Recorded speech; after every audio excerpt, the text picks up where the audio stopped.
Hi, I'm Tina. Thank you. Woo! And my position in the band is the one with the black hair. Okay. Hi, yeah, I'm Jo, and my position in the band is I'm the one with peroxide blonde hair. All right. Oh, hi, I'm Bradley. And my position in the band is more or less in the middle somewhere. Hi, I'm Paul, and I'm the sort of like oldest guy, so maybe I'm the big brother, but I don't know. I don't know. Hi, I'm Hannah, and I'm the flirt. That's it. All right. Hi, I'm Rachel, and I'm the second oldest girl in the band. Hi, I'm John, and I'm the youngest, so I guess I'm the baby of the band.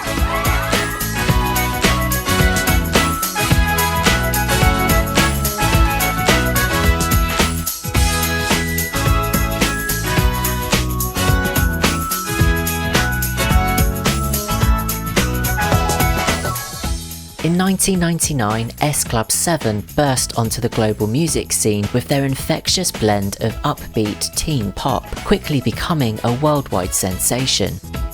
Consisting of Tina Barrett, John Lee,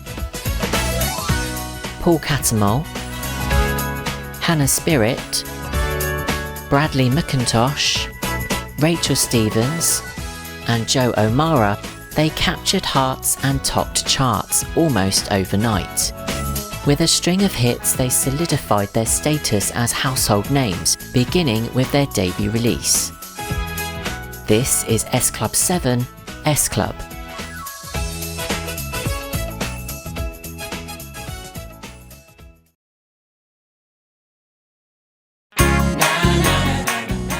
The formation of S Club 7 came after Simon Fuller's departure from managing the Spice Girls in November 1997. He envisaged S Club 7 as a continuation of concepts he originally had for the Spice Girls, this time with a more approachable and uplifting image, while employing the same talented songwriting team for both acts. Simon Fuller posted an advertisement in the Stage newspaper and conducted auditions that attracted over 10,000 hopefuls. So I was singing in a country and western restaurant, and somebody from Simon Fuller's management team was just so happened to be eating dinner that night, and come over, approached me after and said, look, there's this audition that's going on for this band. Are you interested? So I thought, yeah, why not? What age were you then? 18. Okay. I was 18 then, and I went along and I pretty much got the job when I turned 19. It was a very long process. You reveal that you actually had no intention of going to the audition for S Club 7. It was your mate Sheridan Smith, whose mum had spotted the audition in the Stage newspaper, and you kind of went along to keep her company. Yeah. And it was you that got put forward to the second stage. And S Club 7 bosses sent Sheridan Smith away before even hearing her sing. Oh, they did. It was quite brutal, actually, the audition process. I mean, let's get this straight. She didn't really go along to get in the band either. We were in London and we were working Monday to Saturday. We had Sundays off and we couldn't really, I don't know, it seemed like a fun thing to do. And we got dressed up and we had our new buffalos, and, you know, we were working in the West End and we were living a fun existence. And yeah, we went along to the audition, and yeah, it was brutal. We'd go into the room and they would just get us to do like 4 dance moves or whatever, and then they'd just cut the room in half and then tell them to go, and she was in that group and I was like, no! And she was like, stay. I was like, and then I did stay. Yeah. And then I got to sing a little bit of Pocahontas. And yeah, for some reason ended up getting through. So talk us through that whole process of how you actually got in the band.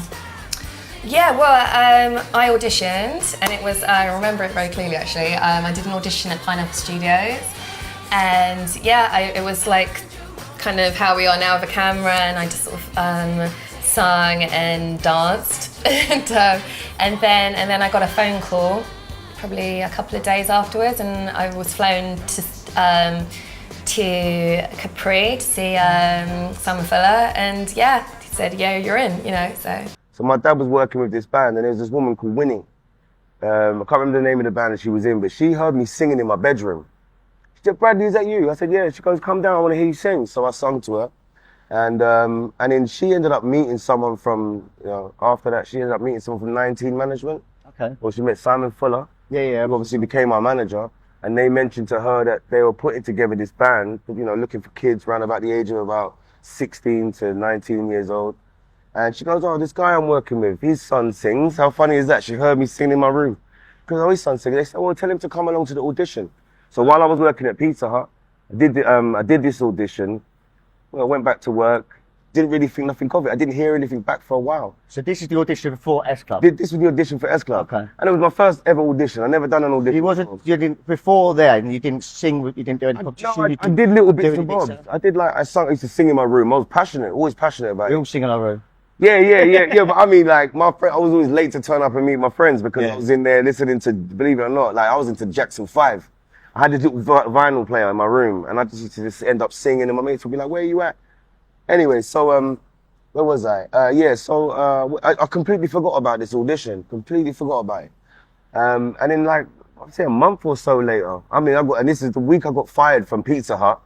They're calling me saying, come and get your P45. And then another phone call came through saying, we'd like to see Bradley again. Okay. So I went to another audition back in the offices. I met, there was like about, between me and about 8 other guys, all sitting in this room. Simon Fuller was there.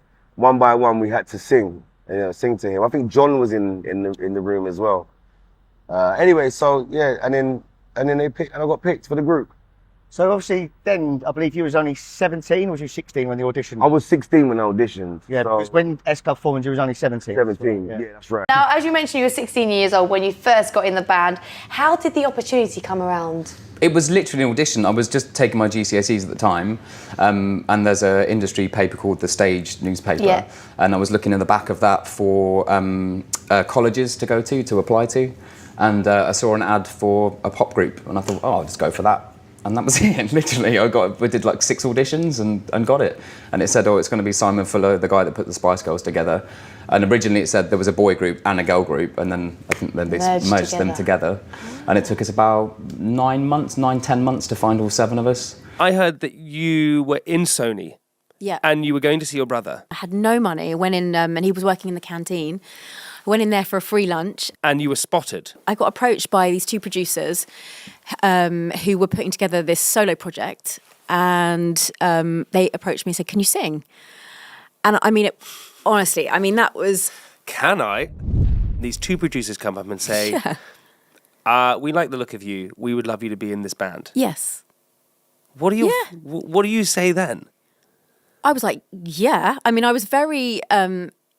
I was always someone who was like very driven, very determined, and any opportunity that came my way, I would like go for it. But I hadn't sort of grown up going to drama school, auditioning, being this sort of, I just loved music and I loved singing.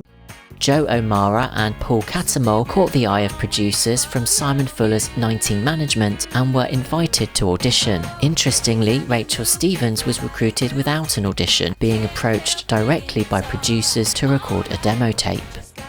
One thing nobody knows about me is I was in a pop band before S Club 7, and it was Mystique. Because normally, especially that time when bands and boy bands or girl bands or mixed bands or whatever it was were coming together, it was like auditions, and it was very like constructed. Totally. Your one is, in the nicest way, a complete fluke. Sliding doors moment. Sliding doors moment. Totally. That you were in there at the right time, at that moment. It was meant to be. It's like it found me, for sure. When something like that happens, I imagine. So if I was going to auditions and I was really trying for it and I was auditioning on the circuit, I was going to lots of different things and I wasn't getting jobs, but then I suddenly got one. I was like, oh my God, I would feel this real sense of, wow, I have done this.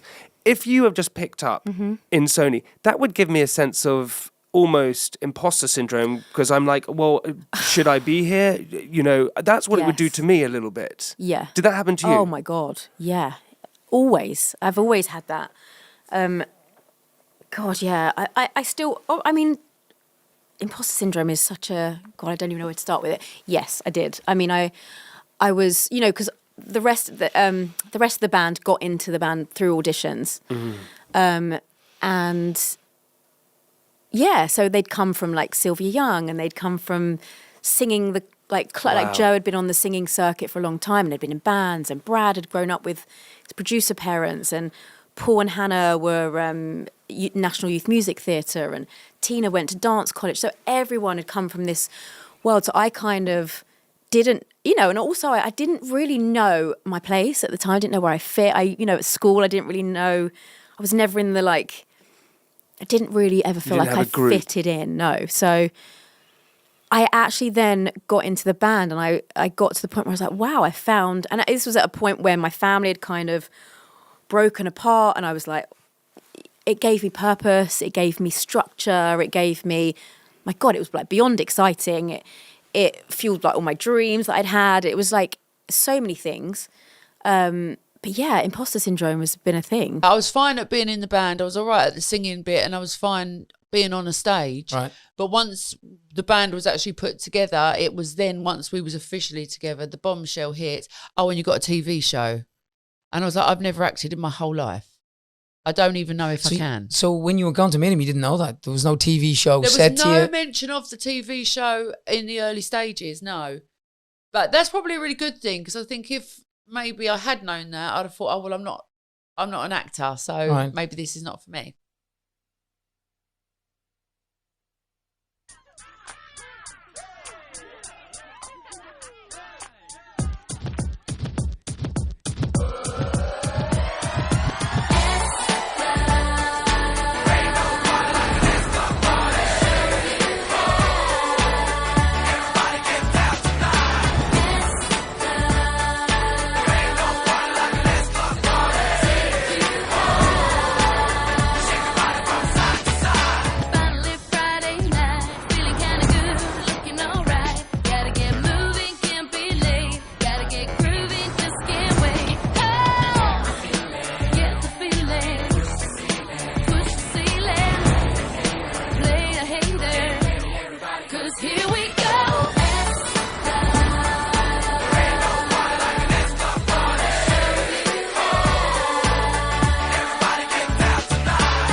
When did you meet the rest of the guys then?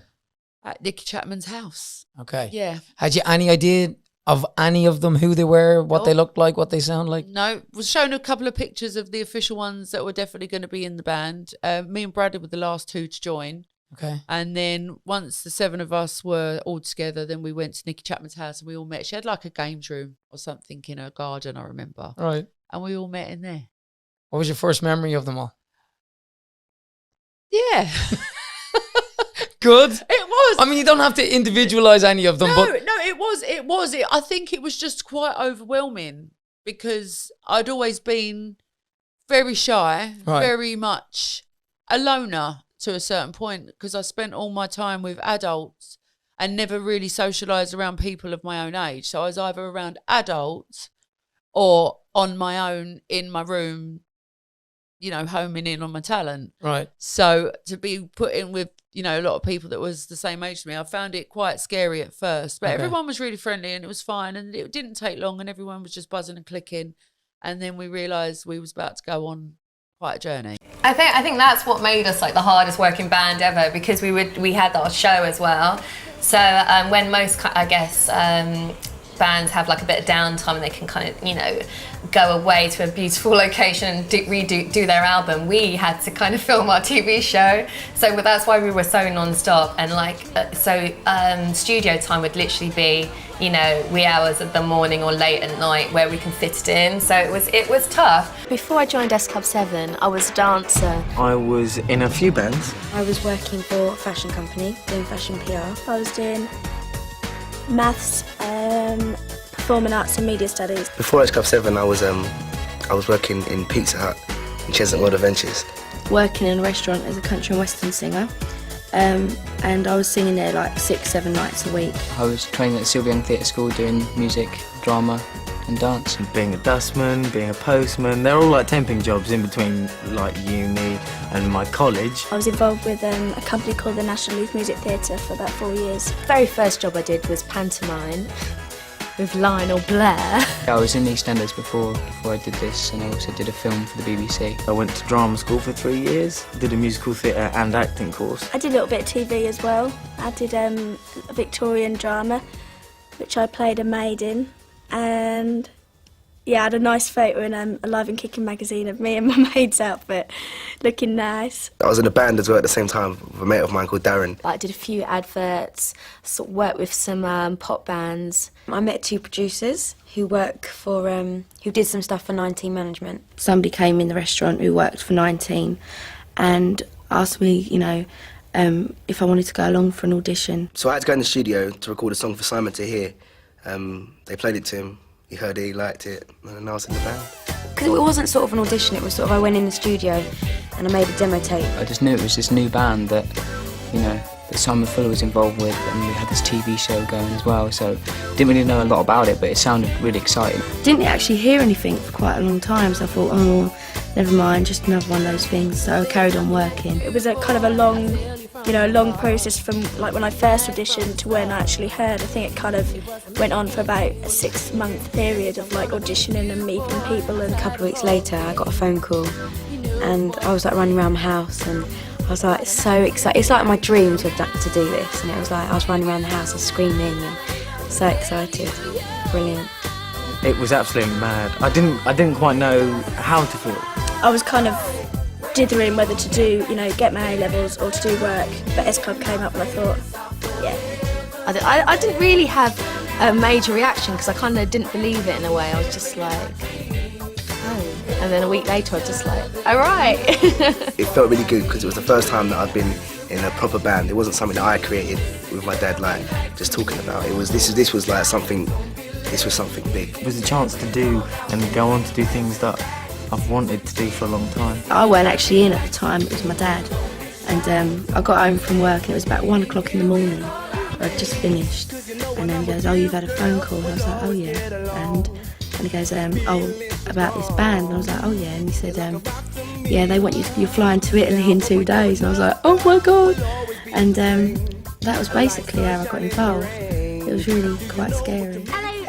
Once the lineup was finalised, the members travelled to Italy to bond and get to know each other better. Interestingly, while many believe the S in S Club 7 stands for Simon, the group has always left the official meaning somewhat ambiguous. At one point, they were even considered for the name Sugar Club. In a 2012 interview, Bradley mentioned that Simon's success is connected to the number 19, referring to 19 Entertainment, and that S is the 19th letter of the alphabet. I think we all straight away felt quite comfortable with each other, which was really nice. Because we didn't know each other all at first. Hannah and Paul had known each other for a little while, but I didn't know anybody, so I was coming into this group, which was really horrible, and Bradley was as well, so we sort of stuck together a little bit at the beginning because we didn't know nobody else. We got on straight away, but it was kind of weird because it's like everyone just the first time meeting each other. I mean, some of them knew each other before. So I think me and Joe met on the same days. When we went to Italy, that was sort of time to get to know each other and have a bit of a laugh and see what was going on. It didn't take long at all to sort of get to know each other. There was so many names. I was like, oh my god, always getting Hannah and Rachel mixed up, and it was a nightmare. And it got better as we when we met up more and more, kind of like became, you know, more and more close. And I think that was really important to sort of get to know each other properly outside the band. When we actually started recording, we always went to Sheffield. We used to go bowling a lot and socialising outside the studio. A few of us would stay at someone's house, go out to dinner together and just basically hang out together. It was really, that you could tell that when we first met there was sort of chemistry that we all had together, which was really amazing, you know, how we all sort of gelled with each other. In a lucky way, we all really get on. I get this feeling as you walk away. A million hearts will break in two, but they don't know the games that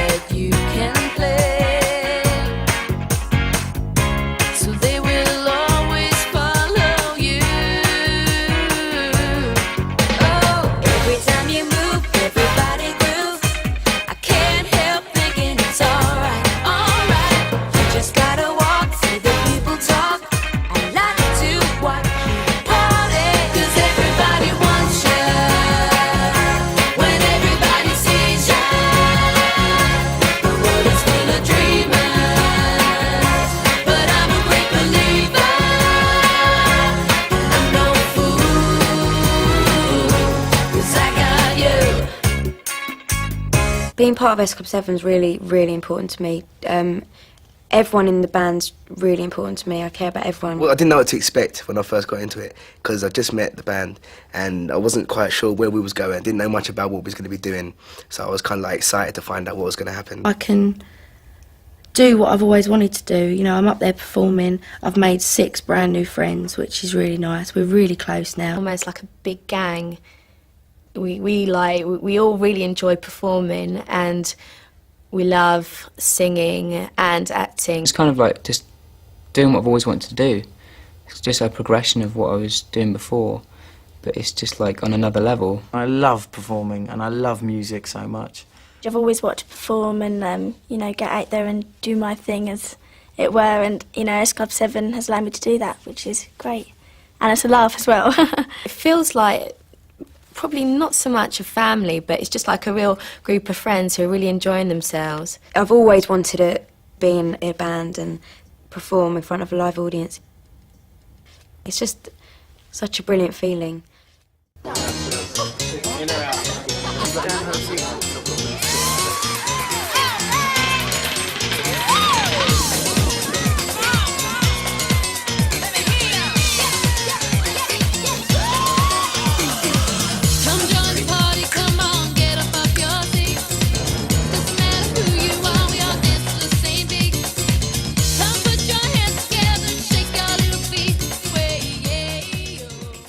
How much in common with what S Club, the show, is about, do you guys relate to? Like, how do you all relate to your characters on the show? Well, basically, the characters, we're playing ourselves, basically, but they're sort of exaggerated characters of us. So, like, they've taken aspects of our character and sort of blown it up into a cartoon-like character. So there are, I mean, we are playing ourselves, but it's like a real comedy sort of character.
S Club 7 first gained widespread recognition through the children's television series Miami 7, which aired on CBBC from April to July 1999. The show quickly found international success, being broadcast in 100 countries and reaching an audience of 90 million by the year 2000. This innovative use of television to promote the group drew comparisons to the 1960s rock band The Monkees, who were initially created for an NBC sitcom.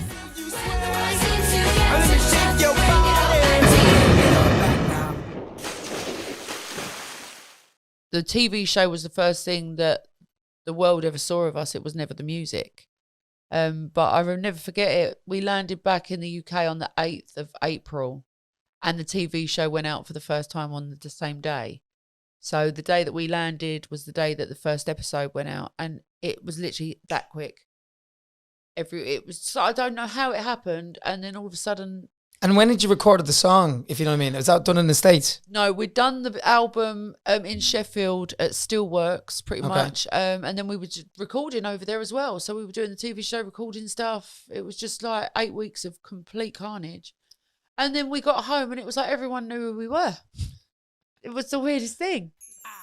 Amidst the filming of Miami 7, S Club 7 worked diligently on their debut album. They collaborated with renowned writers and producers, including Elliot Kennedy, Kathy Dennis, Simon Ellis, and Stargate, creating a dynamic and memorable sound. There was nothing I could do, boy, I tell you from the heart, right from the start.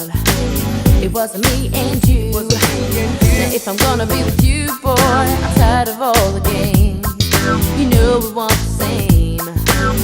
What am I to do? Can I give you a sign? Tell you you're mine. Because it's alright when we all get back together. Me and my friends.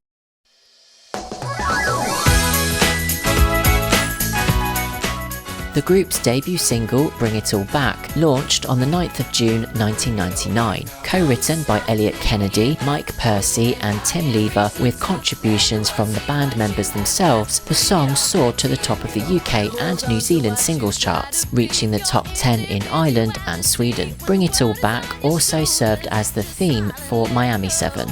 If people try to put you down, just walk on by, don't turn around. You only have to answer to yourself.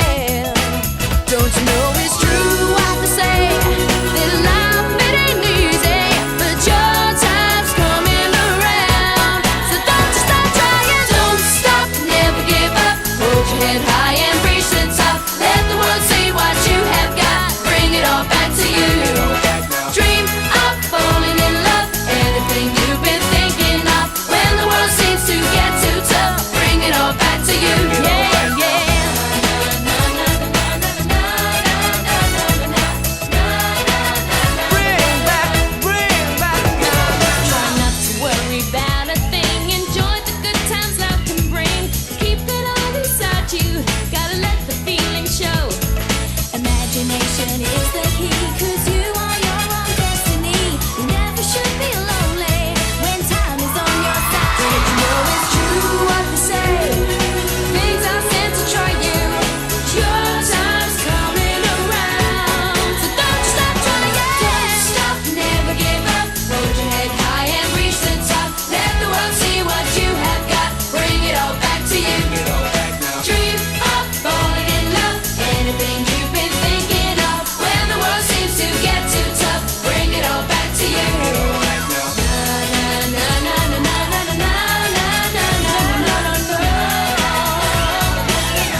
Everybody needs a helping hand, Barrett, and I am that hand to help you.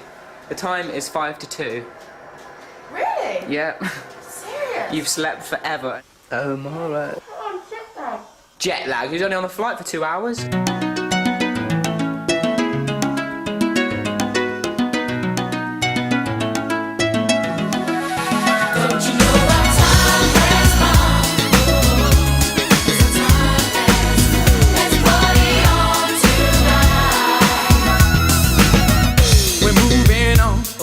Strong with new ideas. There's something we cannot believe in.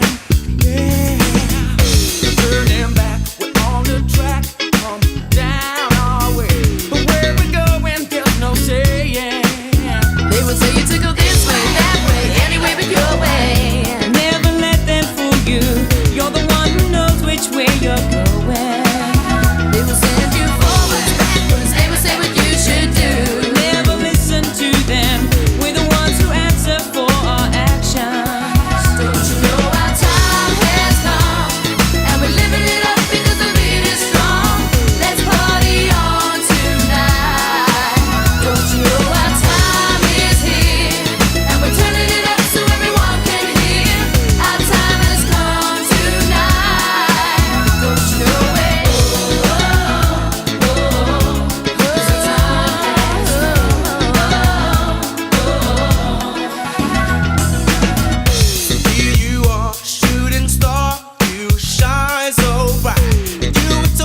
Never make it, yeah.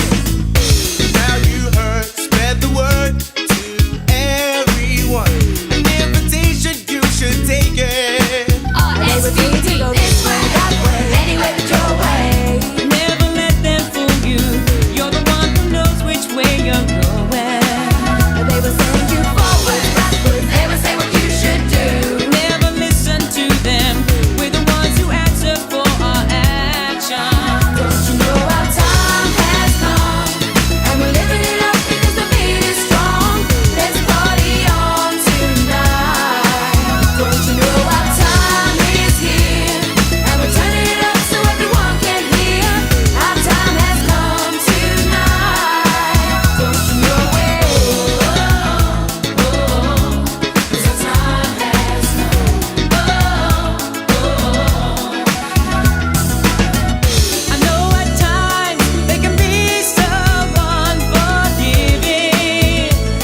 and you feel you're on your own, but you never be alone. Our time has come. Throw your hands up in the air if you want it. Come and sing along with the club if you want it. Hey, hey, hey. There's a party going on over here if you want it. Throw your hands up in the air if you want it. Come and sing along with the club if you want it. Hey, hey. Don't you know our time has come, and we're living it up because the beat is strong. Let's party on tonight. Don't you know our time is here, and we're turning it up so everyone can hear. Our time has come tonight. Don't you know our time has come?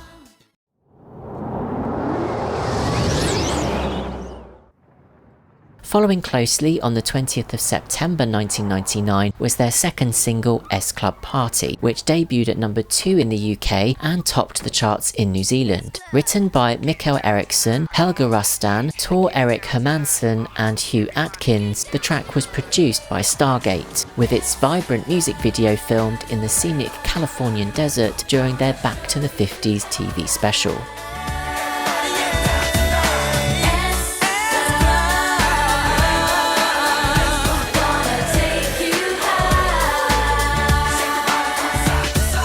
Finally Friday night, feeling kinda good, looking alright. Gotta get moving, can't be late. Gotta get grooving, just can't wait. Get the feeling, push the ceiling, play a hater, get ready everybody, 'cause here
On the 4th of October 1999, S Club 7 released their debut album, S Club, which received generally positive reviews. The album climbed rapidly to number 2 on the UK Albums Chart, ultimately achieving double platinum status. Photography for the album was shot by Tom Munro, with art direction by Blue Source.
The phenomenon that is S Club 7. Don't stop, never give up, hold your head high and reach the top. Their great debut album already has 2 huge hits, including the new single.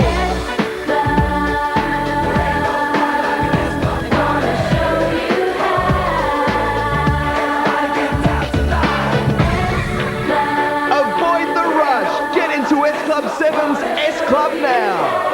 We're in Los Angeles this time to film my 3rd video, which is going to be a double A-side with 2 in a Million and You're My Number One. The song is about finding your perfect partner and there you are, 2 in a million kind of thing, but never realising that that's the one for you. It is quite different from the rest because it is slow and it is a ballad, and there's a lot of passion in the song, there's a lot of feeling. Boys, you're not like the others. From the very first day, I knew we'd be lovers. We've got a night shoot tonight for the video, so we'll be working from about 3 till about 5 in the morning or something, so it should be a good shoot. I prefer night shoots anyway. We've got a routine for it, but it's not a very like fast routine like our others. Don't stop, never give up, hold your head high and reach the top. Let the world see what you have got. A lot of people ask, how long do our dance routines take? Well, this one that we're doing for our video took a day, that's 6 hours.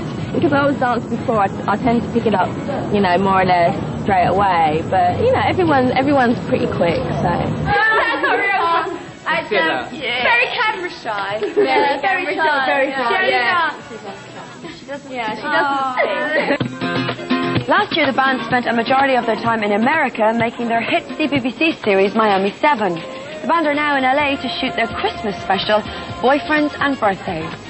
In our Christmas special, the plot, roughly, I mean, we haven't started filming it yet, but it's about Rachel. I'm not going to tell you much about the storyline, but it is, part of it's based about me and problems with my boyfriend back home. He's not happy that she's out here in LA, having a good time, and not with him in England. It's not that bad. He chucked me. What?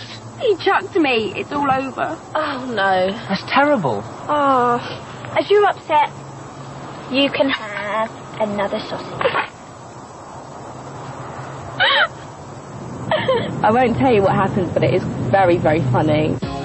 Now, before S Club 7 return home to Britain, there's more work to be done. Video shoots, photo shoots, it's all systems go.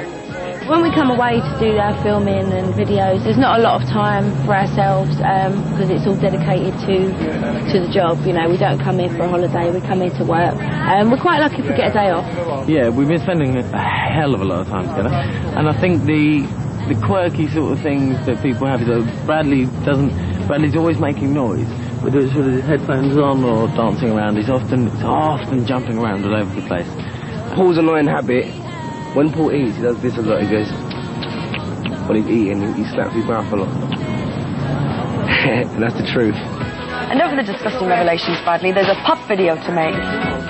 The makeup I'm having now is sort of, we're going a bit more glamorous with the makeup now, so What we going for? it's a night shoot this time, so we're going a bit darker, a bit heavy on the eyes. The boys in our person. Hi, I'm Renee. We just added extensions to Joe's hair, and this is what she's wearing. They saw me an hour ago, look. I didn't have any hair, look.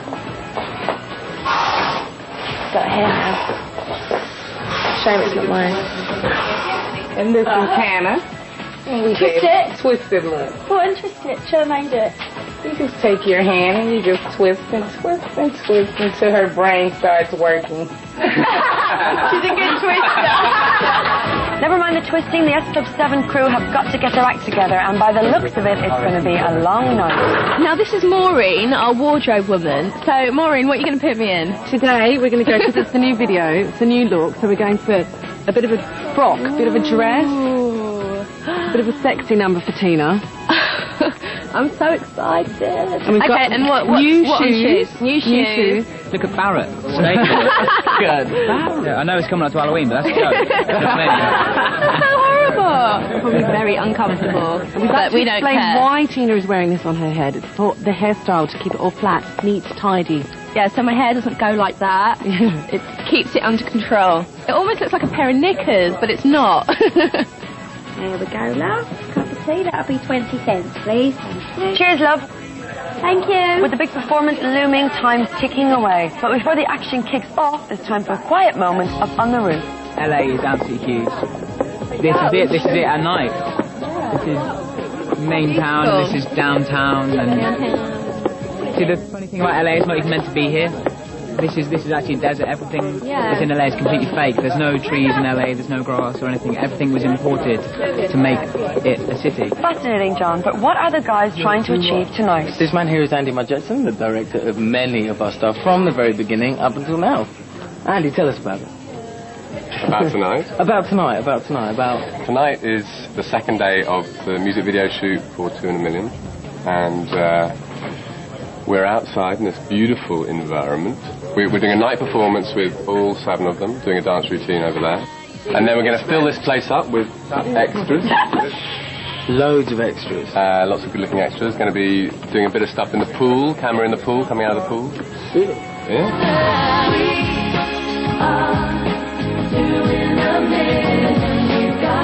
The time is 7:18, and we're just about to go on to the big performance shot. And you know, there's a party going on, and we're doing a little bit of the show, doing 2 in a Million, and it's going well, isn't it, boys? It's going well. Yeah, it's going very it's going well. But it's 7 o'clock over here, but remember, that's 3 o'clock in the morning. Yeah, ouch.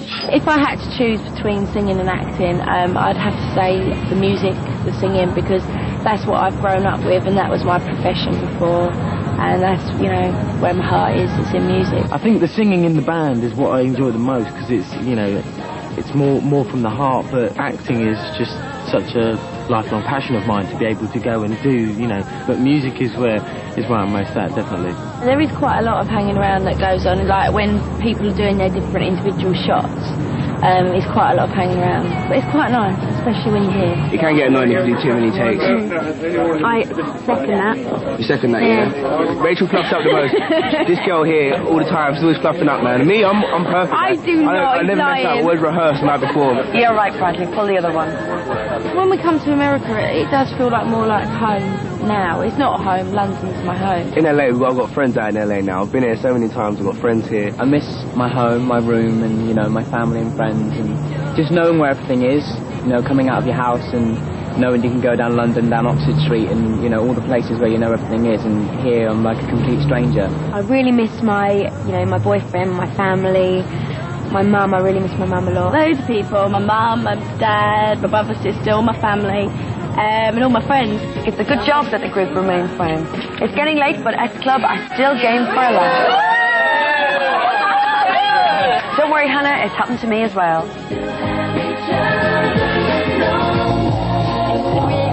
In the morning, and we haven't done that much so far, so it looks like we're going to be here all night. Probably till the sun comes up, so that'll be nice. And then we're going straight to work tomorrow at 9 o'clock, so we're going to be up for 2 days.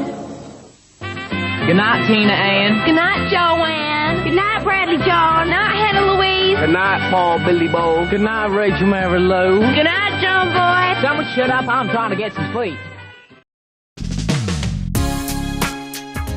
On the 13th of December 1999, the double A-side single 2 in a Million, You're My Number One was released. 2 in a Million was later issued as a standalone single outside the UK and was written by Kathy Dennis and Simon Ellis with production by Stargate. You're not like the others.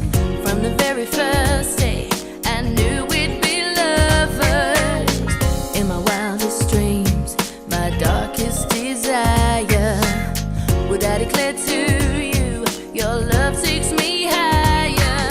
Just when we both thought our lives were set in stone, they shone a light and brought us together. We are 2 in a million. We've got all the luck we could be given. If the world should stop, we'll still have each other, and no matter what, we'll be forever as one. It's a crazy world where everything's changing. 1 minute you're up, and the next thing you're breaking. When I lose my way, and the skies they get heavy, it'll be okay the moment you're with me. No one would have guessed we'd be standing strong today, solid as a rock and perfect in every way.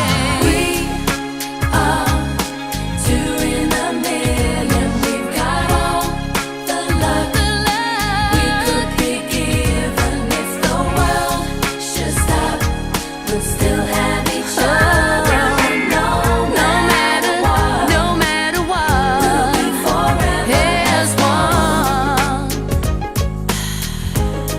Forever as one.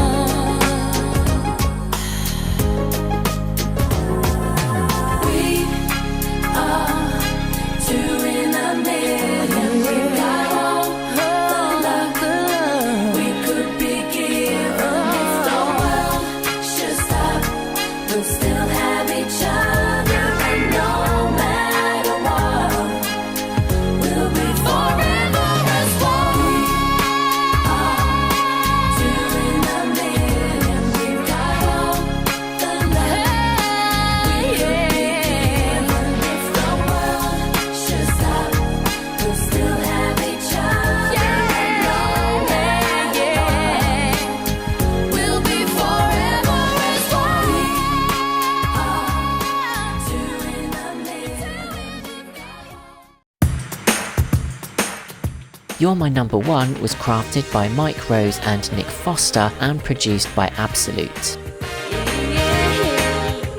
The double A-side debuted at number 5 on the UK singles chart, climbing to number 2 by January 2000, while in New Zealand, standalone single 2 in a Million continued the band's winning streak as their 3rd consecutive number 1 hit. If this is love, it feels like butterflies. So tell me, baby, is this how it starts? I know I never felt like this before. You're like a drug, you got me wanting more. I've got to let you know. I've got to let you know.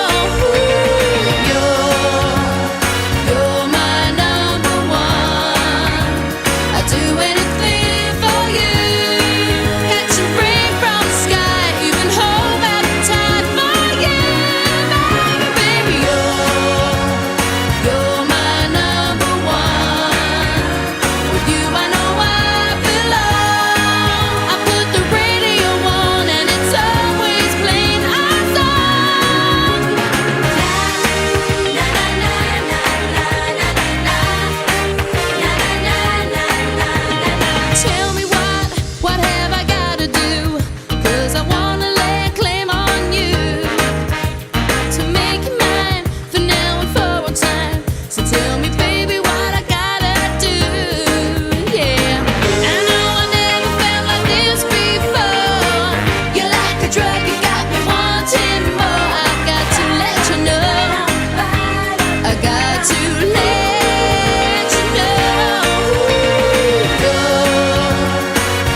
British Newcomer Brit Award goes to S Club 7. In February 2000, S Club 7 was honoured with the British Newcomer Award at the Brit Awards. It's amazing to have won this Brit Award, and it's a real honour. And we'd just like to thank Simon Fuller and All at 90 Management.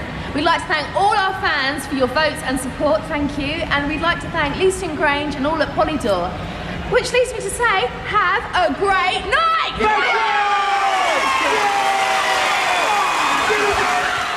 How much input do you guys have into the songwriting that goes on? For the first album, not as much as we would have liked, obviously, because everything's happened so fast over like the past 6 months. We didn't really have time to do it. But for the second album, we've started working on the second album now already, and we've working individually with other writers and stuff to get our own input on the second album.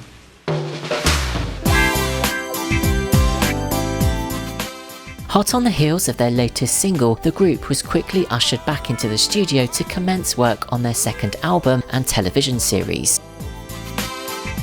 It was clear that S Club 7 was only just beginning to make their mark on the world.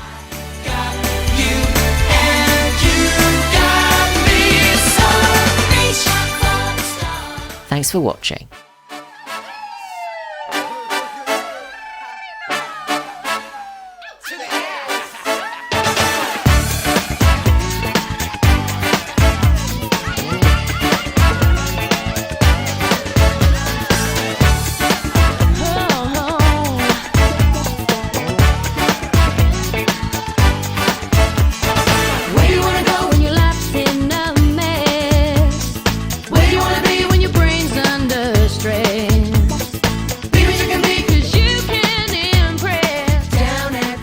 Hi, thank you for watching this video and supporting the channel as a whole. Just to remind you that the Buy Me a Coffee link is in the description below, should you wish to head over there and help support the channel further by upping my caffeine intake, which is definitely required in the evenings after work and at weekends when I'm spending hours editing videos together like this. I can't monetize my videos due to all of the copyright content that gets used, but I think without that they'd be pretty boring videos to watch. So whilst I'm happy to do that, any additional support that you can offer me would be greatly appreciated. Buy Me a Coffee does not require a subscription, so you can just head over there whenever you like a particular video and throw me a few pounds to help buy me a coffee. I want to say a massive thank you to everybody who has already subscribed to the channel, that continues to support me, that adds comments to the videos, that reposts them on social media. It's helping to grow the channel and it helps to motivate me to keep making content for you to enjoy, that I also enjoy myself, because hey, I watch my own videos and think they're pretty good.